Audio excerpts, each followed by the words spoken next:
Hello everyone, my name is Mohan and welcome back to my another mini vlog. So আজ আমি তোমাদেরকে দেখাতে নিয়ে যাবো নানুরের বেশ কিছু সুন্দর সুন্দর জায়গা, যেটার মধ্যে প্রথমে আছে বিশালক্ষীর মন্দির। মন্দিরটা দেখে নিশ্চয়ই বুঝতে পারছো যে এই মন্দিরটা বেশ অনেক বছরের পুরনো, আর এই মন্দিরগুলোর ভিতরে আছে বেশ অনেকগুলো করে শিব ঠাকুর। মানে তোমরা এই প্রতিটা যে মন্দিরগুলো দেখতে পাচ্ছ ভাগ ভাগ করা আছে, সেই প্রত্যেকটা মন্দিরের মধ্যেই কিন্তু আছে শিবলিঙ্গ। যেহেতু বাইরের দিকে লাইটটা খুব বেশি ছিল, তো সেই জন্য আমি তোমাদেরকে ঠাকুরগুলো ভালোভাবে দেখাতে পারছিলাম না।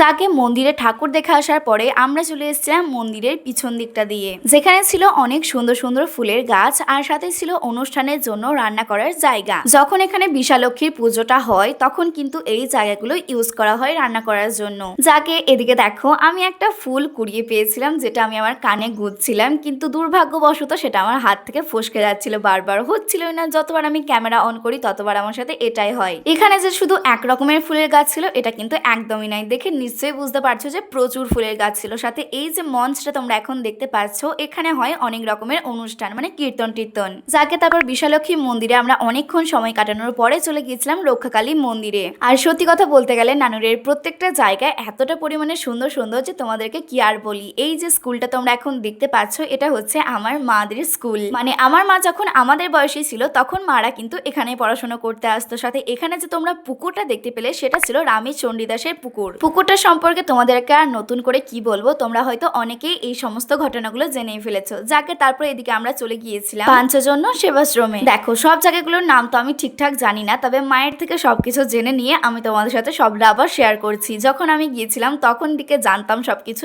এখন বেশ অনেক কটা দিনই হয়ে গেছে, তাই আবারও সব ভুলে গেছি। এই জায়গাগুলো তো ভীষণই পরিমাণে সুন্দর ছিল, তাই সবাই মিলে তো এখানে শুয়েই পড়েছিল। যাকে তারপর এদিক থেকে আমরা চলে গিয়েছিলাম আমাদের এক আত্মীয়র বাড়িতে। বুঝতেই পারছো সব মেয়ের দল নিয়ে বেরিয়েছি, তাই 14 জনের বাড়ি তো ঘুরতেই হবে। সাথে নানুটা হচ্ছে আমার দিদুনের বাপের বাড়ি, মানে আমার মায়ের মামার বাড়ি। তো এরা তো প্রত্যেক জনের বাড়ি গুনে গুনে ঘুরছিল, মানে এটা এরা শপথ করে নিয়েছিল বছরে যখন একবার যাব প্রত্যেক জনের বাড়ি আমরা নিশ্চয়ই ঘুরবো। যাকে তারপর খাওয়া দাওয়া সেরে বিকেল বিকেলে আমরা এখন বেরিয়ে পড়েছি বাড়ি যাওয়ার উদ্দেশ্যে। আর ক্যামেরা দেখলেই আমার বোনের স্টাইলটা দেখো না, এতক্ষণ যেন ঢুলে পড়ে যাচ্ছিল, আর ক্যামেরা যেই মাত্র দেখেছে সেই মাত্র স্টাইলও শুরু হয়ে গেছে। আর বাড়ি ফেরা মাত্রই এদিকে আমার লাভ দড়ি নিয়ে বসে গেছে এখন ঝুলতে। সাথে আমাদের টমিও কিন্তু কম যায় না।